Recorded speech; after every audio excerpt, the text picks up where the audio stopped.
দেখো, নিটটা খুব কাছে চলে এসছে, সবারই হয়তো খুব টেনশন হচ্ছে, কিন্তু টেনশন করে লাভ নেই। সব থেকে বেশি যে সাবজেক্টটার প্রতি সবার ভয় লাগে সেটি হচ্ছে ফিজিক্স। তো আমি একটা কথাই বলবো যে ফিজিক্সে কোনো ভয় পাওয়ার কোনো কারণ নেই। তো প্রত্যেকে কিভাবে ফিজিক্সটাকে লাস্ট মোমেন্টে পড়বে সেটা হচ্ছে যে চ্যাপ্টারগুলোকে মোর ওয়েটেজ, মানে যেগুলো থেকে বেশি কোশ্চেন আসে, সেটা একমাত্র বোঝা যায় প্রিভিয়াস ইয়ার ঘাটলে। তো প্রিভিয়াস ইয়ার দেখতে হবে যে কোন চ্যাপ্টার থেকে বেশি কোশ্চেন দিচ্ছে। সেটা হচ্ছে ক্লাস 11 না 12। তো 12 থেকে 60 to 65% কোশ্চেন আসবে। কোন চ্যাপ্টারগুলো থেকে আসবে, কিভাবে পড়বো, তার জন্য আমি সেটা বলছি হালকা করে। তো 12-এর যে চ্যাপ্টারগুলো আছে প্রথম থেকে last, electric charge field, electrostatics, তারপরে তোমার ইলেকট্রো পোটেনশিয়াল, এই চ্যাপ্টারগুলো, তারপরে তোমার ম্যাগনেটিজম, এই চ্যাপ্টারগুলো মোর ইম্পর্টেন্ট, প্রতি বছর বেশি করে কোশ্চেন দিচ্ছে। এবং এই চ্যাপ্টারগুলোকে কি করে পড়বো, আমি তার জন্য 5 থেকে 6টা করে সেট দিয়ে দেবো ইম্পর্টেন্ট কোশ্চেন, সেখানে শুধু কোশ্চেন থাকবে। তো চ্যাপ্টারগুলোকে একটা বেসিক শর্ট ফর্মুলা করো এবং কনসেপ্টটা তোমাকে ক্লিয়ার থাকতে হবে। প্রিভিয়াস ইয়ারের কোশ্চেনটা কাটো, বেশি করে সবাই কি করবে, প্রিভিয়াস ইয়ারের কোশ্চেনটাকে দেখো, কোন টপিক থেকে কোশ্চেনগুলো দিচ্ছে বেশি করে, সেইগুলো বারবার করো।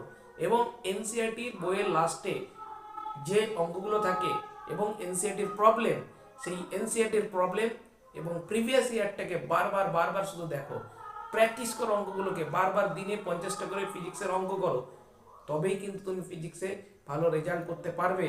আর নাইলে কিন্তু কোনো মতেই সম্ভব নয়। কারণ ফিজিক্সটা শুধু খাতাতে করতে হয়, মুখে পড়লে হয় না। এবং শর্ট ফর্মুলা রেডি থাকতেই হবে, সাথে কনসেপ্টটা ক্লিয়ার থাকতে হবে, তবেই কিন্তু ফিজিক্সে ভালো রেজাল্ট 100% হবেই। কিন্তু 11এও মোর ইম্পর্টেন্ট চ্যাপ্টার আছে gravitation, rotational motion, unit and dimension, Newton's law, এগুলো খুব ইম্পর্টেন্ট। এখান থেকে 2-3টে করে কোশ্চেন আসে প্রতিটা চ্যাপ্টার থেকে, কিন্তু 12 থেকে বেশি আসে। বিশেষ করে বেশি করে ম্যাগনেটিজম, ইলেকট্রোস্ট্যাটিক্স, এইগুলো বেশি করে পড়তে হবে, কারণ এখান থেকে কোশ্চেন বেশি আসবে। তো আমি একটু বোঝানোর চেষ্টা করলাম, এবং আমি কোশ্চেন দেবো, সুন্দর সুন্দর কোশ্চেন দেবো, যেগুলো থেকে নিটে ডাইরেক্ট কমন আসবে।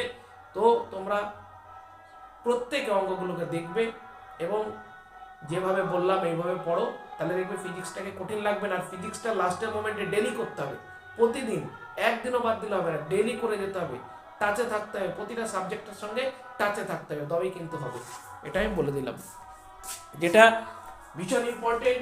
তো এই যে টাইপের প্রিভিয়াস ইয়ারে এই বইগুলো থেকে করবে, ঠিক আছে? এই বই যেন সুন্দরভাবে করা থাকে, এবং এনসিইআরটির শেষের যে অঙ্কগুলো, এনসিইআরটির মধ্যে থেকে কোশ্চেন আসবে, বাইরে আসবে না, এটা যেন মনে থাকে।